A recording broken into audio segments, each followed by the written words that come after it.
Zvapupu ichechi yomweya iweta mweya wakadzima wanzwa wachiroomokwa. Kuti vari kuziva kuti ichechi yomweya.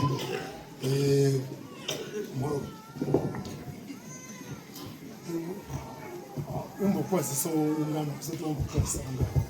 Asi ne 10 minutes kana kuti 13. 27. Tinoona chita 18. Kwasasha. Hallelujah. Awukwasenda kakutarisa. Ai, unokwasenda kakarapata. Hallelujah. Hallelujah. Awa ndinokudza Mwari mangwanani ano. Ndinotenda Jesu Mwari werugare. Ndichikwazisa vakuru kubva kuna Baba Archbishop ngedza ndidaro pa 10 minutes dzangu. Nambuya. Vatungamiri vose ndinovakwazisa kubva kuna Baba. Mwari ngavatiitire zvakanaka. Nekuti muranda waMwari akaiswa pamberi. Ndingedza nditi pamberi pangu kuti vandisimbise. Kuti ndiitire zvakanaka uye zvoti ndive nesimba ndigone kumira ndigone kurarama. Haleluya.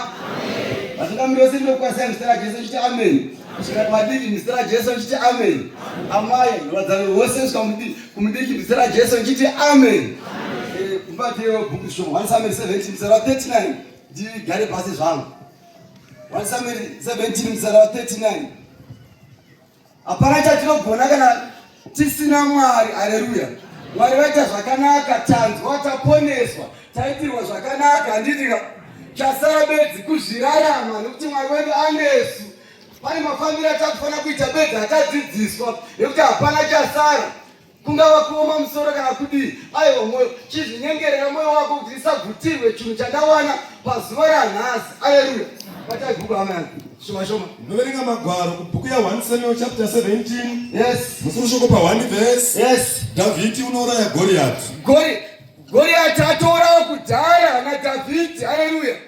Nekuti paIsraeri pabhuku iri kutaurwa matambudziko akavepo, pakave neutunga, pakave nezvakasiyana-siyana, pakave nezvakatadzisa vanhu kukunda, asi akaramba akaoma mwoyo. Asi pakazouya Pasika ndo yakaita kuti munhu akanga akaoma mwoyo achitendera kuti vanhu vachava vachibuda panyika yeIjipita. Handiti zvimwe zvose zvakavepo, kukave nerima rekuti raigona kubatwa neruoko kana kurisundidzira kusaiti, asi hazvina kutendera kuti vanhu vabude pahondo yavakanga vakabatwa naFarao. Asi Pasika payakazoitwa ndo chete yakazotendera kuti vanhu vachibuda. Saka nhasi pano nekuda kweropa takubuda. Saka izvi zvakasangana neropa taponeswa. Takaita zvakawanda, mazano edu, kuronga kwedu, zvataifunga, zvataigona kufunga tendetserwa nehama hazvina kushanda. Asi ropa raJesu ratasangana naro pano ndo rakutibudisa pamutoro, pakushorwa, pakusakunda, pakuninipiswa muzita raJesu. Verengai kuti amen. Amen. 39 verse. Yes. Zvino David akasungira munondo wake pamusoro penguo dzake. Yes. Akaedza kufamba. Nokuti wakanga asina kumboidza izvozvo. Haleluya. Regai ndidzidzise ndakapora zvishoma shoma. Zvino Dhavhidhi achirwa nomuvengi wake. Goriati anouya kwaari netsvimbo nembwa nezvakawanda. Tinorwiswa nemitoo yakasiyana-siyana nezvinhu zvakawanda. Handitika mombe dzinobviswa, iko zvino munhu amurombo nekuda kwekunangana newe.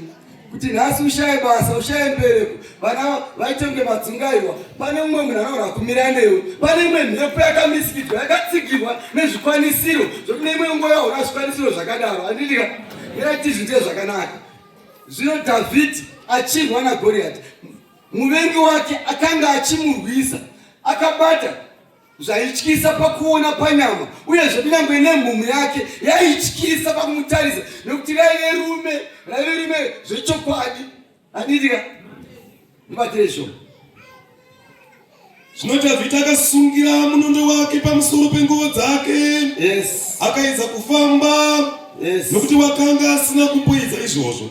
Yes. Dhavhidhi akati kuna Sauro. Yes. Handigoni kufamba nadzo. Yes. Nokuti handina kumbodzidza. Nekuti handina kumbodzidza. Haleluya. Amen. Chinzwai zvakanaka.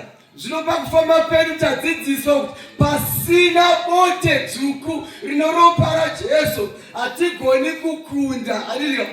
Asi pamararamiro edu honai zvino Sauro auya akatipfekedza mbatya kuti aiwa kuti tikunde, aiwa unofanira kutsigira nezvizvi, ita izvo. Iva nemazano akati aiwa zvinoda kuti ufambe nechivanhu chemusha mako asi haugoni kufamba. Inzwai mukomana ari kutaura zvese zvamungandipa handigoni kufamba nekuti handina kumbozviedza.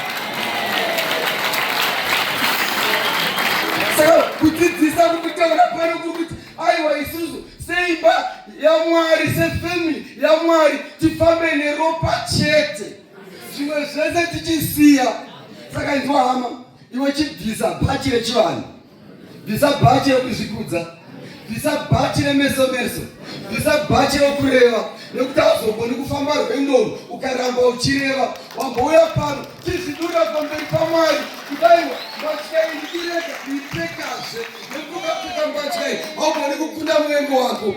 Pari pataurwa shoko rokukunda, pataurwa nyasha, pataurwa kuponesa, vari pane mbatya yaunofana kuchienda usina. Iyo mbatya iyi ngaisare pano, isare papirisita, ndovarogona kusara nayo, usadzokere nayo kuimba kwako, vana vanorasa njere.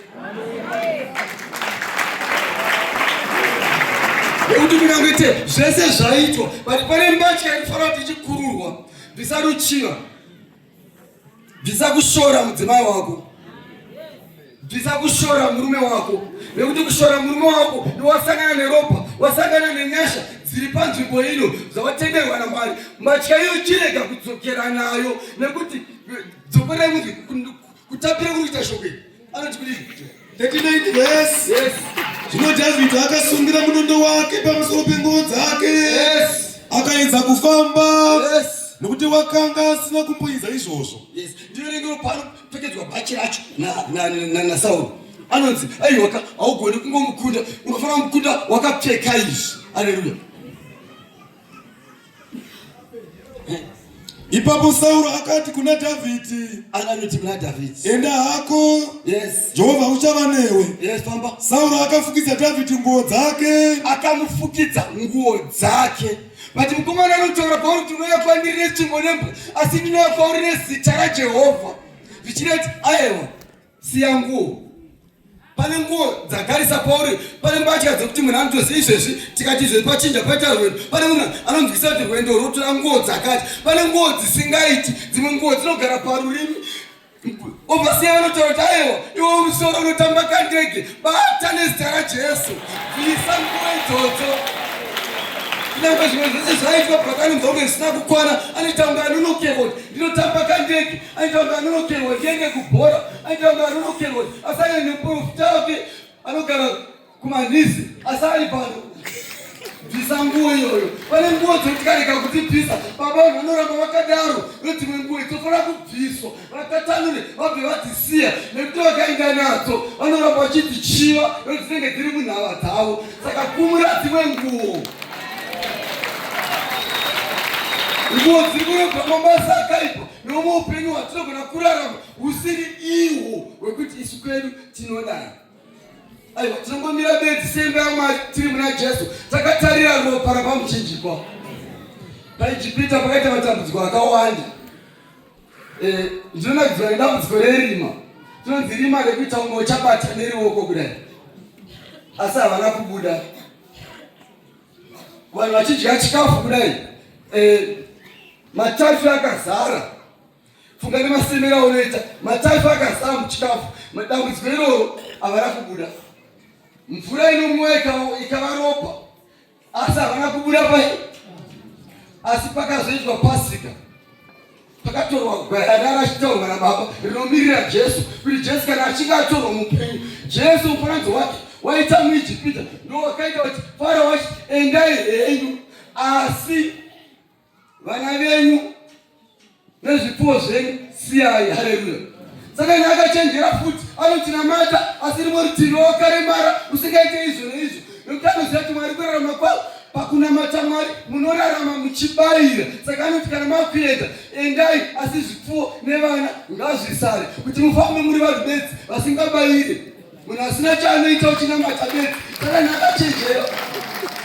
saka pane dzimwe mbatya dzinofanira kuzobviswa dzekushanamata wakakwana nezvose zvauinazvo kuti pakadzidhora ubvisi kunamata wakasiya zvipfuwo kuIjipita. Saka tikumire mabhatya aSauro kuti ndizvawavakumbira.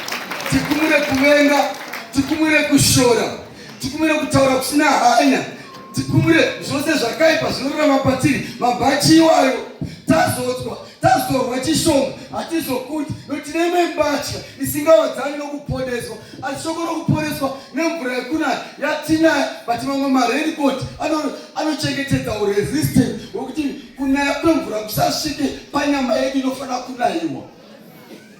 Mbatya dzaSauro ngadzisare. Mbatya yaSauro usapinde nebhazi, usasvike neimba pako, ngazvione kuti pane mbatya yakasara. Ngazvionekwe nekuti zvataurwa kare kuti aiwa, ngazvionekwe pane mbatya yasara pano yokuti mukadzokera nadzo. Matukandiro amaita mubhazi anoita futi pakudzokera. Zvinokontinya. Imi makatukira nzvimbo, motukira nzvimbo kuti ndidzokera. Aiwa, pane mbatya yaramba yakatakura. Ngazviratidze kuti zvashanduka. Ngazviratidze zvashanduka. Tine hama dzedu dzakasara. Ngatione hey, iyo nyaya takatauraya tikasiyira panze tafunga richapurira mberi vadzoka. Ngazvione kuti pane imwe mbatya yakasara yaikonzeresa. Mwari unorugara tiye zvakanaka. Ndinotenda muzita raJesu. Amen.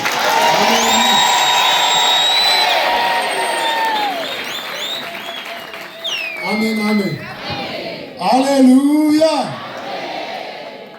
Haisi nauye mbatya, haisi nauye chinobatika, haisi nauye makona, haisi nauye chimbo, haisi nauye mucheka, haisi nauye fodya. Vakabviswa kune zvinobatika.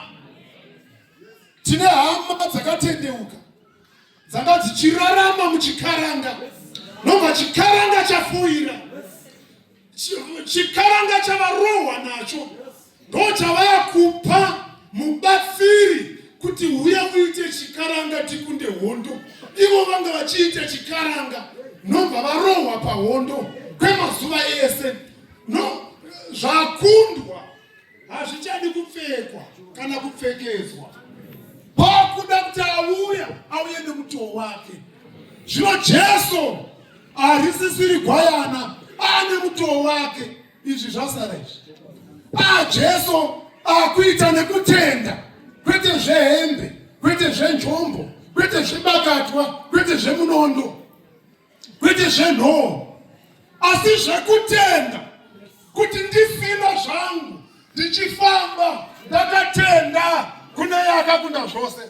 Unotitarisa ndichidarika.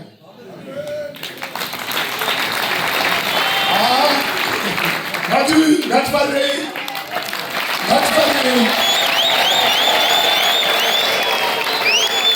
Muitire zvakanaka muranda waMwari. Amen.